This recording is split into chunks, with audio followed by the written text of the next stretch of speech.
반갑습니다, 여러분. 오늘은 마태복음 18장입니다. 혹시 여러분은 요즘에 청소년들이 가장 되고 싶어 하는 직업이 무엇인지 알고 계십니까?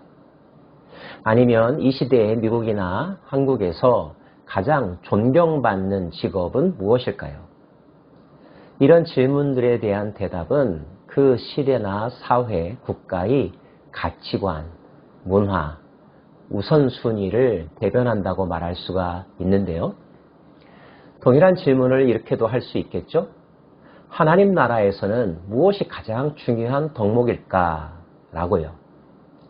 제자들이 바로 그런 궁금함이 생겼습니다. 그때 제자들이 예수께 나와 이르되 천국에서는 누가 크니이까? 천국에서는 누가 성공한 사람입니까? 천국은 어떤 사람들이 존경받는 나라입니까?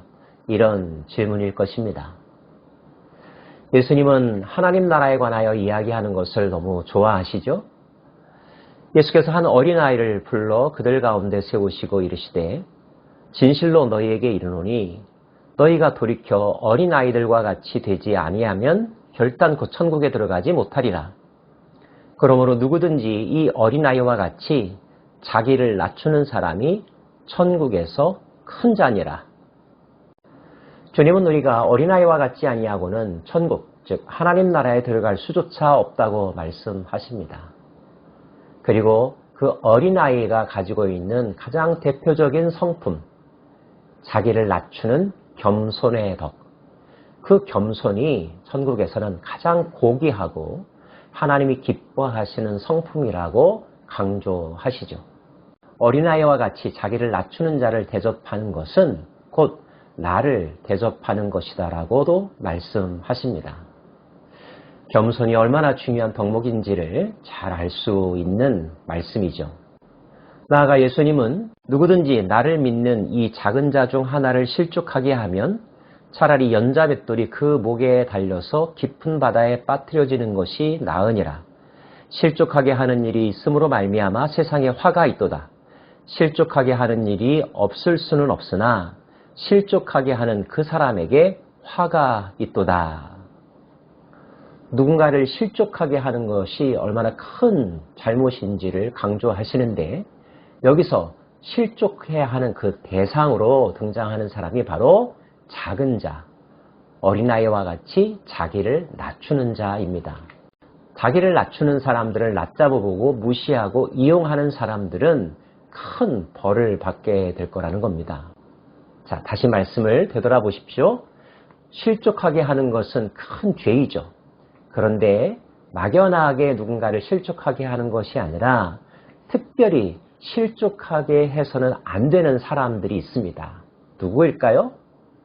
어린아이와 같이 자기를 낮추는 자, 즉 겸손한 자, 순수하고 연약하며 자기 의를 드러내지 아니하고 나보다 남을 낮게 여기는 아름다운 성품을 가진 사람을 함부로 여기고 이용하는 사람들은 큰 징계를 받을 것이라는 겁니다. 너희 생각에는 어떠하냐? 만일 어떤 사람이 양 100마리가 있는데 그 중에 하나가 길을 잃었으면 그 99마리를 산에 두고 가서 길 잃은 양을 찾지 않겠느냐? 진실로 너희에게 이르노니 만일 찾으면 길을 잃지 아니한 99마리보다 이것을 더 기뻐하리라. 이와 같이 이 작은 자 중에 하나라도 잃는 것은 하늘에 계신 너희 아버지의 뜻이 아니니라. 99마리 양을 두고 한 마리 양을 찾는 말씀 잘 알고 계시죠? 근데 한 마리 양을 찾는 이 목자의 마음, 그 마음은 사실 무엇을 설명하기 위해서 등장한 예화냐면 작은 자, 겸손한 자를 소중히 여기시는 하나님의 마음을 강조하기 위해서 사용된 예화라는 사실도 기억하실 수 있기를 바랍니다. 요즘 사람들은 겸손이 미덕인 시대는 지났다 이렇게까지 이야기합니다. 자기를 널리 알리고 자신의 유능함을 이용해서 성공의 자리에 올라갈 때에 처세술에 능하다라고 말하고 그런 사람을 능력있다 또는 리더다라고 이야기하는 시대이죠. 그렇다고 본다면 이 시대가 가는 방향은 예수께서 말씀하시는 하나님 나라의 문화, 가치관과는 다른 방향으로 흘러가고 있다고 말할 수밖에 없습니다. 어찌 해야 될까요? 우리의 방향을 바꿔야 하지 않을까요? 하나님 나라에 가고 싶다면 말입니다. 정리하면 이렇습니다. 하나님 나라에서는 겸손한 자, 자기를 주장하지 아니하고 항상 하나님을 높여드리는 자, 낮은 대로 임하여 사랑과 헌신으로 타인을 섬기는 자, 이런 자들이 가장 존경받는 자이며 박수받는 자이며 하나님께서 소중히 여기는 자라고 하는 사실, 이 사실 때문에라도 오늘 겸손의 자리를 벗어나지 않기를 바랍니다.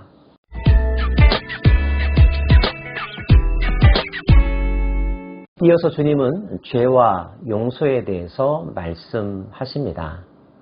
만일 형제가 잘못을 저지르면 어떻게 해야 될까요? 다른 사람에게 소문내기보다는 먼저 1대1로 조용히 찾아가서 진심 어린 사랑의 조언을 하라고 말씀하십니다. 그래도 듣지 않는다면 두세 사람이 함께 가서 권면하라고 하셨고요.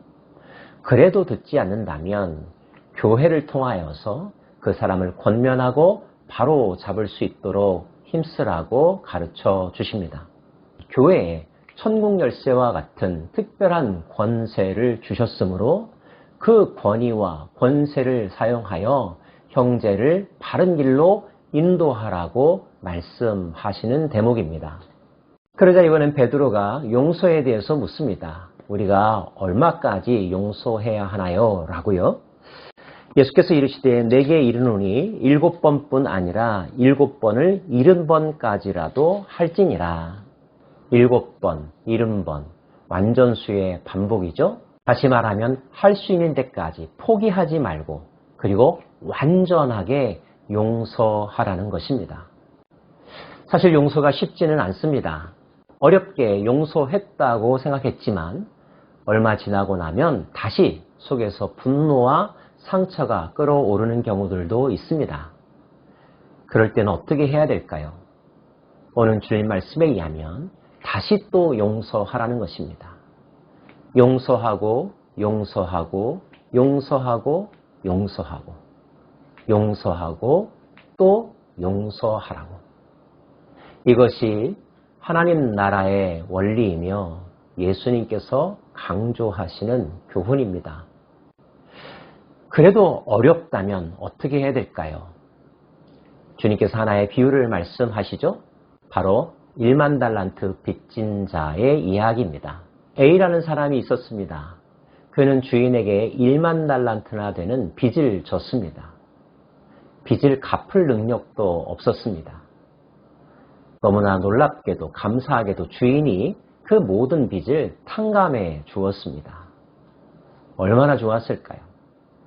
기분 좋은 마음으로 집으로 갑니다. 그런데 B라고 하는 사람을 만났습니다. B는 A라고 하는 사람에게 100데나리온의 빚을 지고 있었습니다. A는 B를 닥달합니다. 빚진 것을 갚으라고요. 모욕을 주고 힘들게 하고 괴롭혔습니다. 이 사실이 주인에게 들렸습니다. 주인은 A를 소환했습니다.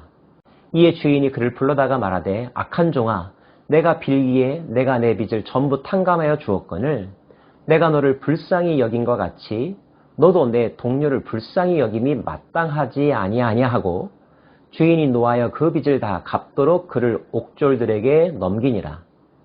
너희가 각각 마음으로부터 형제를 용서하지 아니하면 나의 하늘 아버지께서도 너희에게 이와 같이 하시리라. 이것을 통하여 주님께서 말씀하신 것은 너희가 더 큰 것을 용서받았으니 너희에게 상처를 준 잘못을 저지른 다른 사람들이 그 자그마한 잘못들에 대하여 인색하지 말고 용서해 주라는 것입니다. 우리가 어떤 때 남을 용서할 수 있을까요? 내가 받은 은혜가 크다는 것을 깨닫게 될 때, 나는 더 큰 잘못을 용서받았다는 사실을 기억할 때, 다른 사람의 잘못은 작게 여겨지는 것이고 얼마든지 용서해 줄 수 있는 것이 되는 거죠. 내가 받은 용서를 기억하는 것, 그것이 바로 낮아지는 것이며 겸손의 영성을 회복하는 것입니다. 누군가를 용서한다는 것은 겸손과 연결되어 있다는 사실을 기억하십시오. 사랑하는 여러분, 우리 모두 비굴하게 살지 말고 겸손하게 살기 원합니다. 용서받았으니 용서할 수 있기를 원합니다. 복수가 아니라 용서를 선택하는 하나님 나라 백성의 삶, 하나님 나라 백성의 성품으로 충만한 오늘 하루 되시기를 소망합니다. 기도하겠습니다.